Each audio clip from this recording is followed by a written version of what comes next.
وسیلہ بنانا، اس سے کیا مراد ہے؟ یعنی اللہ تعالیٰ سے دعا کے لیے وسیلہ بنانا جائز ہے۔ وسیلے کی ایک شکل ہے کہ اللہ میں واسطہ دیتا ہوں تجھے تیرے نبی اور محبوب محمد کا صلی اللہ علیہ وسلم کہ میری یہ دعا قبول فرما لے۔ یہ کوئی شرک وغیرہ نہیں ہے، اگرچہ اہل حدیث حضرات کا موقف یہ ہے کہ وسیلہ اور واسطہ دعا میں صرف زندہ شخصیتوں کو بنایا جا سکتا ہے، فوت شدگان کو نہیں۔ اس کے لیے بڑی دلیل ہے ان کے پاس، اس لیے کہ جب قحط پڑا تھا حضرت عمر رضی اللہ تعالیٰ عنہ کے زمانے میں،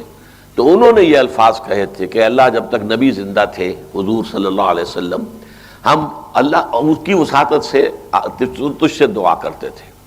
اب وہ تو ہمارے اندر نہیں ہے، ہم حضور کے چچا عباس کو پیش کر رہے ہیں، ان کے وسیلے سے ہم دعا کر رہے ہیں کہ ہماری اس تکلیف کو دور فرما دیں۔ تو گویا کہ توسل جو ہے دعا میں وہ تو ثابت ہو گیا،